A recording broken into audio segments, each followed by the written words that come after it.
Te lo explico. Historia contemporánea para bachillerato. Bienvenidos a Educa Historia. Si quieres saber cosas sobre el liberalismo y el capitalismo, has llegado al sitio perfecto, porque yo te lo explico. Vamos y continuamos hablando de la Revolución Industrial y vamos a tener en cuenta que la Revolución Industrial permitió el paso de una economía limitada a una economía liberal, una economía agraria, una economía industrial que se basaba en una serie de principios que vamos a ver a continuación. Os he puesto aquí los 5 puntos más importantes de lo que va a representar el liberalismo económico con respecto a la execonomía de antiguo régimen que ya hemos analizado en otros vídeos. El primer punto es que los liberales van a defender el interés individual. Es decir, aquella idea general del antiguo régimen de que la felicidad ya la encontraremos en el cielo, ellos creen que no, que se empieza aquí en la tierra y empieza por el beneficio económico, digamos, de interés personal. Y el interés personal, la iniciativa privada es lo que va a ser el motor de la economía. Y lógicamente esa economía se va a gobernar por una de las leyes que ya inició Adam Smith, económicas, que es lo que llaman ellos la ley de la oferta y la demanda. Vamos a dedicarle un espacio más adelante para profundizar en ella, pero en cualquier caso, la ley de la oferta y la demanda, es decir, la oferta de los productos y la producción y los precios de los mismos, se ajustan, según los liberales, automáticamente entre ellos. Por lo tanto, es el mercado el que marca cómo tienen que evolucionar esos precios. Para que eso sea así, la libre competencia entre las empresas tiene que establecerse. Todo aquello que hablábamos de la industria del antiguo régimen, de los gremios, los sistemas de gremios con monopolios, con prohibición de bajadas de precios, por no negociar los precios de las materias primas, todo eso con el liberalismo se acaba, puesto que la libertad de empresa y de competencia estimula el descenso de los precios y la innovación tecnológica, como hemos ido viendo en los inventos económicos de las industrias de la Revolución Industrial. El 4 punto sería la no intervención del Estado. Para los liberales, el Estado es simplemente un árbitro que tiene que impartir justicia y hacer las 4 cosas que ninguna iniciativa privada podría hacer, por ejemplo, un hospital o una carretera.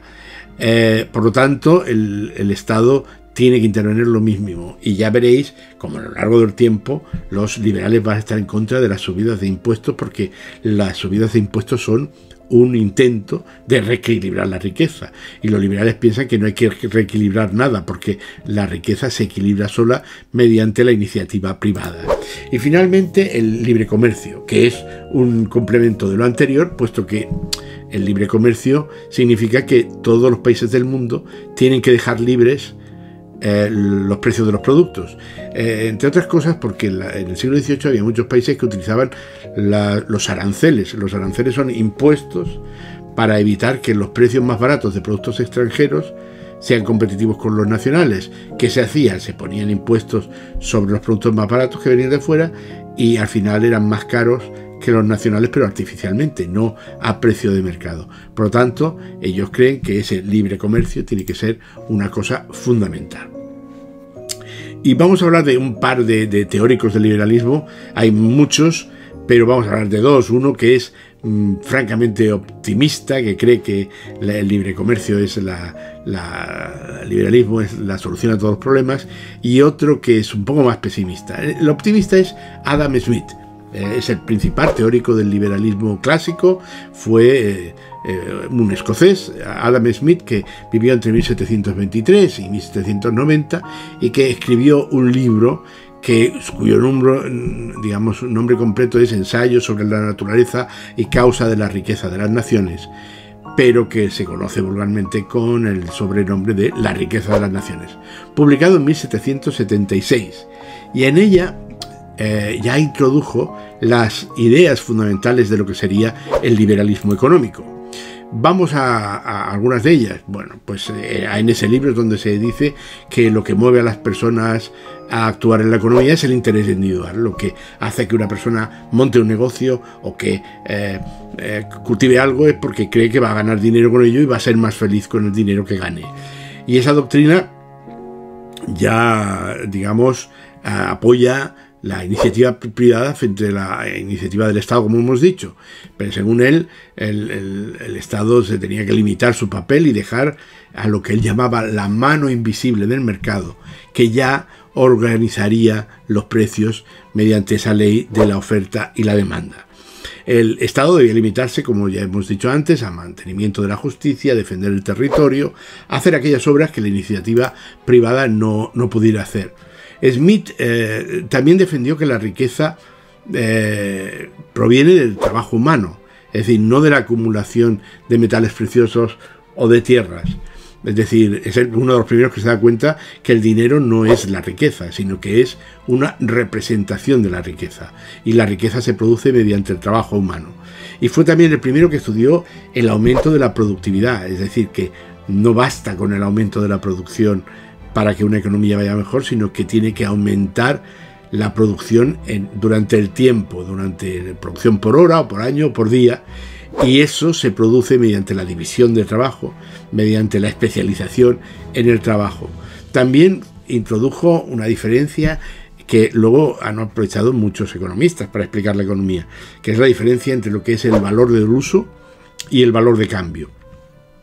Básicamente el valor de uso sería lo que cuesta hacer un producto, es decir, este producto vale tanto de materia prima, tanto de horas de trabajo, tanto de beneficio para el empresario, tanto de costes, y eso da una cantidad. Eso sería lo que cuesta ese producto. Pero el valor de cambio no es así.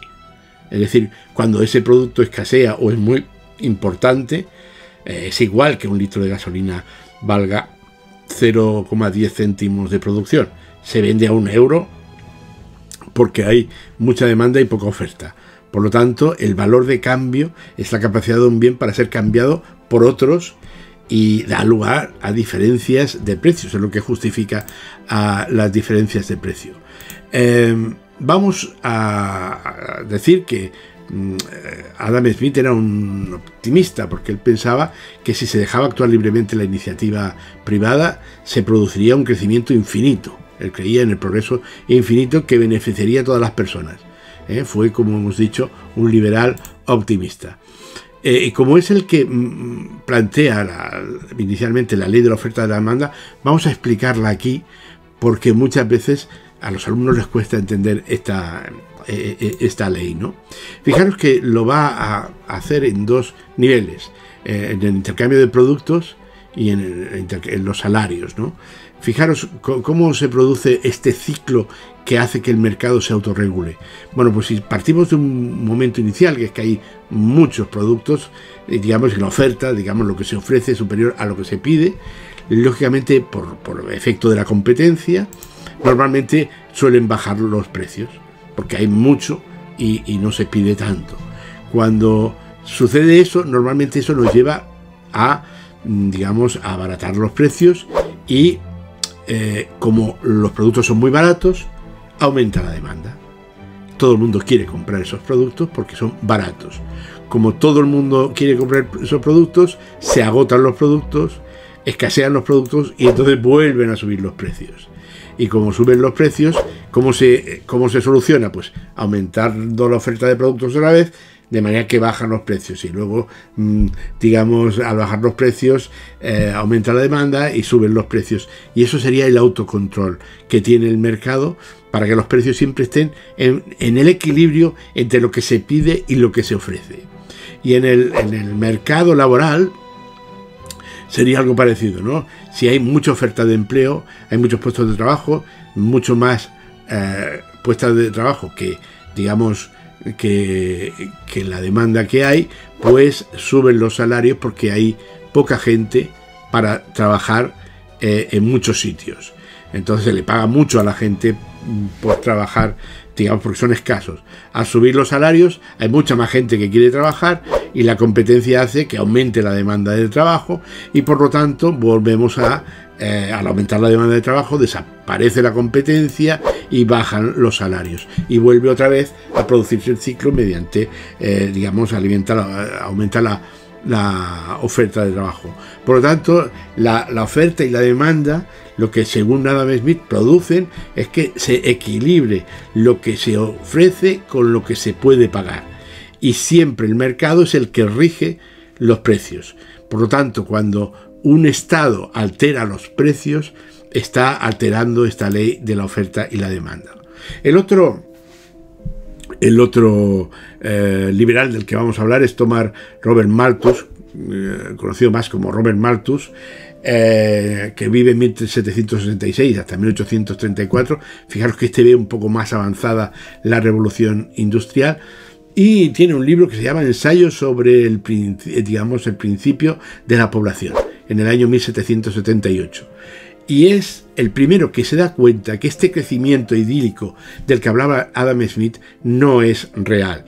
Él dice que la población crece mucho más rápido, visto la revolución demográfica, de lo que crece en la producción de alimentos. Él pone un ejemplo matemático y dice que los alimentos crecen en progresión aritmética, es decir, una progresión aritmética sería una operación repetida con el mismo número, o sea, 2, pero la aritmética es 2 más 2 más 2 más 2. Si tú vas creciendo sumando 2, vas mucho más lento en el crecimiento que si se produce como pasa en la población, la progresión geométrica, que sería 2 por 2 por 2 por 2. Es decir, cuando vas multiplicando en el tercer número ya has llegado a lo que has llegado en 4 números en la progresión aritmética. La consecuencia de todo esto, según Malthus, ¿cuál será? Que vamos a entrar en una fase de gran mortalidad mundial si las cosas no cambian. Entonces ya es el primero, Malthus va a ser el primero que habla de control de natalidad. Él dice, vivimos en una sociedad próspera, pero aún siendo próspera, no es tan próspera como para seguir creciendo a todo lo que le da a la naturaleza. Por lo tanto, o empezamos con el control de natalidad, evitando tener todos los hijos que se puedan, o al final la natalidad se autorregulará y habrá una mortalidad, puesto que no habrá alimentos para comer todo el mundo, ¿no? Estos, digamos, pensadores son los que, dan cobertura teórica al nuevo sistema político y económico que se va a producir después de la revolución industrial, que es el capitalismo. La revolución industrial supuso el triunfo completo de un sistema económico capitalista y sus reglas de funcionamiento, basadas en las teorías del liberalismo económico, cambiaron el mundo, que se basaba fundamentalmente en la producción agrícola, por otro basado en la producción industrial, ¿no? Vamos a ver cuáles son las características de este sistema capitalista que se va a introducir. Fijaros que hemos puesto aquí 6 características que van a ser fundamentales. La primera de ellas es el paso de una sociedad rural agraria a una sociedad de base industrial y de servicios, con gran desarrollo urbano. Es decir, que pasamos de la agricultura de subsistencia, que era lo fundamental en el antiguo régimen, a una sociedad industrial y de servicios, y con otro cambio fundamental, y es que pasamos del campo a la ciudad como elemento fundamental de desarrollo. El segundo punto es que pasamos de una sociedad estamental de privilegios jurídicos a una sociedad por clases, que ya no se basa en el nacimiento, sino que se basa en la riqueza. Y como veremos más adelante, se puede cambiar de clase, así como era prácticamente imposible cambiar de estamento. La propiedad privada de los bienes de producción y de los bienes que se fabrican estaba en manos de la burguesía, que era la propietaria del capital. De ahí que viene el nombre de capitalismo, porque son los propietarios del capital los que dominan la economía. Y por tanto, los que no tienen el capital tienen que vender su trabajo. Trabajo asalariado lo realiza fundamentalmente el proletariado a cambio de un jornal. Es decir, ya vendes tu trabajo a cambio de un dinero. Ya los privilegios señoriales no van a funcionar de la misma manera que en el antiguo régimen. Lógicamente va a ser un sistema en el que la libre iniciativa y la no intervención del Estado tienen el objetivo de buscar el máximo beneficio empresarial. Ya veremos que esto teóricamente era muy verdad, pero luego va a comportar problemas, porque los que tienen más dinero van a intentar reducir los salarios de los que tienen menos dinero. Y finalmente, el capitalismo después de analizar lo de la oferta y la demanda, tiene la existencia de unas crisis periódicas que son crisis económicas producidas por los desajustes entre la oferta y la demanda, que hacen que o bien suban los precios o bajen los salarios, autorregulándose normalmente. Evidentemente, el liberalismo económico es un cambio de economía dentro de la sociedad, pero tal y como vimos que funcionaba la monarquía absoluta, los cambios económicos y cambios políticos no es posible que lleven adelante. Los fundamentos económicos del liberalismo ya lo hemos visto hace un momento, ¿no? Propiedad privada, libertad económica, libre competencia, no intervención del Estado, etcétera, etcétera. Pero ¿cuáles van a ser paralelamente todos los movimientos políticos liberales del siglo XIX? Van a tener una serie de demandas en sus idearios. Demandas que se van a ir cumpliendo en algunos sitios de golpe, en otros sitios poco a poco, pero que van a ser el ideario fundamental del liberalismo. La primera idea es la soberanía nacional. Se acabó la idea de la soberanía real, de que el poder reside en el rey designado por Dios. El poder reside en el pueblo. Y recordar que el pueblo, mediante ideas que ya hemos visto anteriormente, mediante un pacto social, acuerda con sus gobernantes, ya veremos cómo, qué sistema de gobierno tiene. Por lo tanto, uno de los acuerdos que tiene con los gobernantes es que el pueblo tiene derechos individuales. El pueblo se convierte en ciudadanos, derechos individuales inalienables que nadie les puede quitar. Y para evitar la corrupción típica del antiguo régimen, se establece la división de los poderes de los que ya había hablado Montesquieu en la Ilustración. ¿Y cómo se lleva ese pacto social? Mediante el sufragio universal, en algunos casos, y censitario en otros.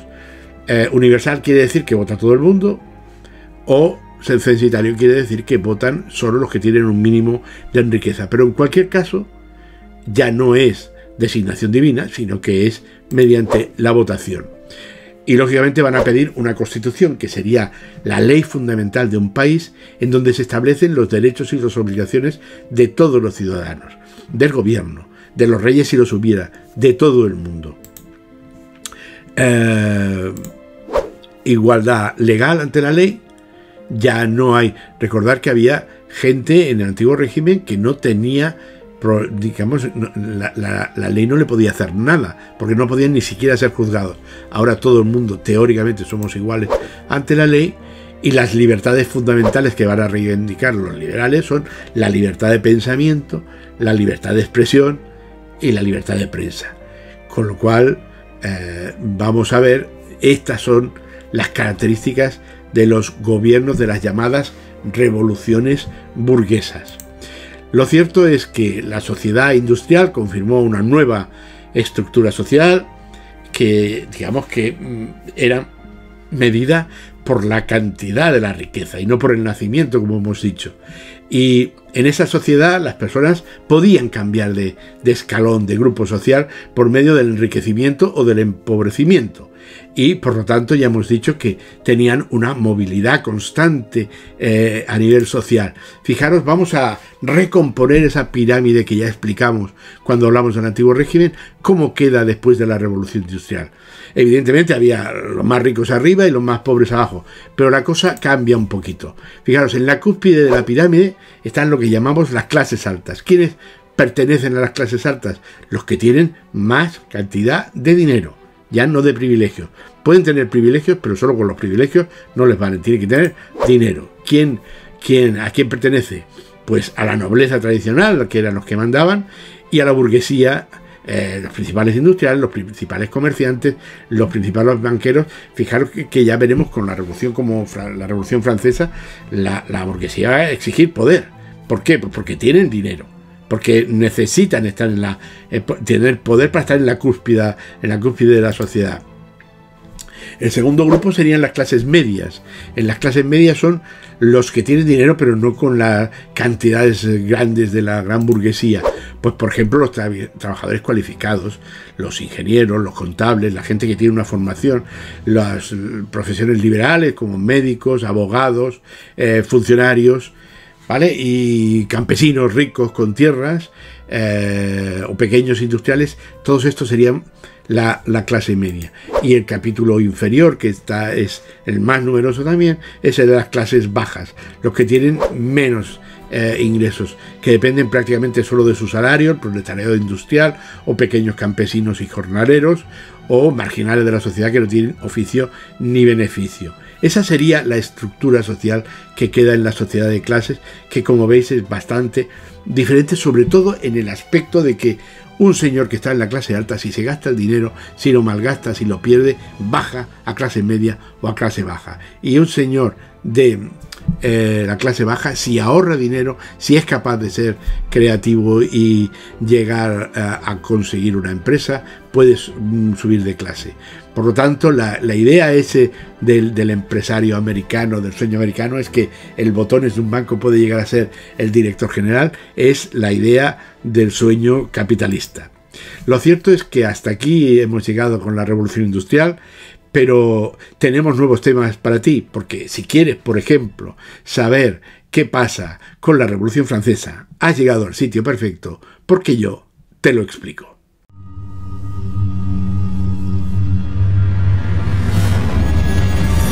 Educa Historia, Laboratorio de Didáctica de la Historia.